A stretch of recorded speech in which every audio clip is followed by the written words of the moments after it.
This is Keep On Pushing TV with Devon Harris. It was ultimately to make a decision in terms of my thoughts, in terms of how I wanted to define the situation. Because, you know, whether something good or bad happened, it's really hard to know in that moment if it's really good and bad until you actually look at it, you know, maybe from a longer term lens, maybe, you know, a year or 2 or 5 years, and then look back and say, maybe it looked really bad in the moment, but it actually was a really good lesson. It really helped, for example, build resilience, or it helped me to learn certain things or become better at something that I might not have if I didn't have to go through that uncomfortable situation. And so, you know, for me, having gone early, you know, been away from my parents, you know, I knew that I had to adopt, right? And so instead of looking at the situation like, you know, why did this happen to me? And I felt sorry for myself. I felt, you know, upset for a while.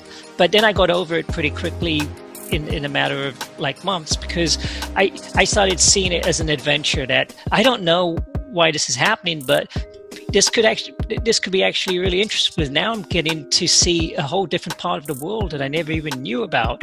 I'm getting to meet people that I never would have met ordinarily if I stayed where I was.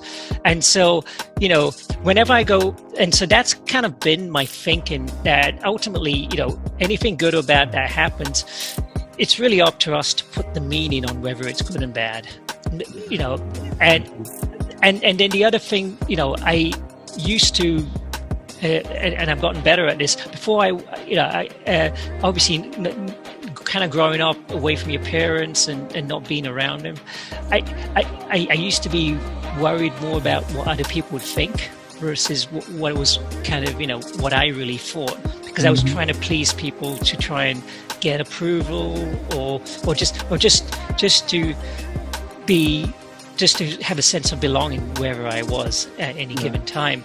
But that's another thing that I've been able to, as I've gotten older, I've sort of matured more to the point that you're never going to please anyone all the time anyway. So that's a losing battle. So put that away. Please yourself, right? Yeah. So might as well focus on trying to please yourself from the standpoint of just look at things where, you know, what is it ultimately that I'm looking for, you know, and so for me, I try to sort of define things as, you know, I want to personally continue to grow and, you know, go through different phases of my life where I can continue to look back and you know, it's hard for me to see the growth, but it's easier for me to see it when I look at it maybe 5 years back or 10 years. So I started taking a longer view on how to assess a situation versus a shorter view.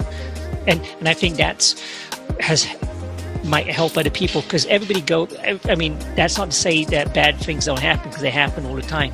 But you sort of change the definition of, it may look bad right now, but what did I learn from this? And then, you know, in a year or 5 years, what may have been bad ends up becoming a blessing in disguise.